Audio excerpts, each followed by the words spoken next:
watu ambao wenye shida kama huyu mwanamke mwenye kutoka damu miaka 12 ni wengi, na wapo wengine wenye shida kubwa zaidi ya hiyo. Haleluya. Bwana Yesu hawapati msaada wa Mungu. Ishu sio tatizo, ishu ni imani juu ya tatizo.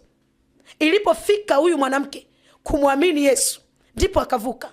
Tunaona hawa wanafunzi wa Yesu walikwama, na kilichowakwamisha Yesu walipoangalia akagundua ishu ni imani zao, na ndio maana akauliza imani yenu iko wapi?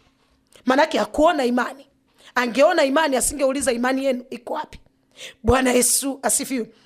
Jina la Bwana libariki. Kwa hiyo nitaka ujue kwamba Mungu anapofunua ndoto umekwama, manake Mungu anafunua juu ya kukwama kwenye madaraja ya kiroho. Manake kama umekwama, manake upo mahali pale pale.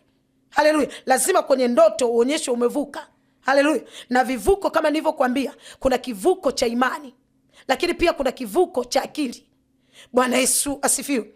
Jina la Bwana. Unaona mtu mwingine kwenye imani yupo vizuri, lakini ishu kwenye akili. Kwenye akili amekwama, kwa sababu imani na akili vinafanya kazi pamoja.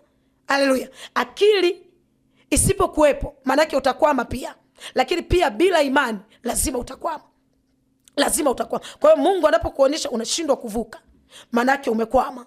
Na kama umekwama, manake uwezi kupiga hatua tena, kwa sababu kukwama kwenye ulimwengu wa roho manake umekwama kwenye ulimwengu wa mwili pia. Sasa inategemea umekwama eneo lipi. Inategemea umekwama eneo lipi. Wapo watu wengi wamekwama kwenye ndoa. Wapo watu wengi wamekwama kwenye kazi. Wapo watu wengi wamekwama kwenye biashara. Haleluya. Bwana Yesu asifiwe. Lazima kujua nini kinakukwamisha. Haleluya. Bwana Yesu asifiwe. Jina la Bwana libarikiwe. Okay. Hao wanafunzi wa Yesu ilifika wakakwama na Yesu anaye.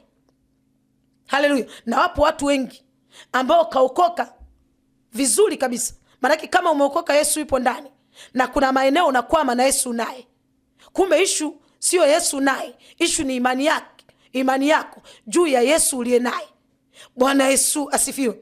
Jina la Bwana libarikiwe. Okay.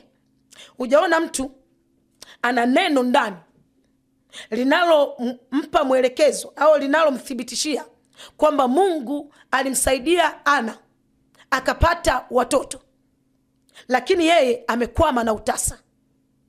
Lakini neno analo, lakini ili neno analisikia. Haleluya. Ishu sio kusikia, ishu ni imani ndani ya kusikia. Neno la Mungu linafanyika kuwa hai linapochanganyikana na imani. Linapochanganyikana na imani, neno ambalo unalisikia ndipo linavuta nguvu ya Mungu kwa ajili ya kusaidia.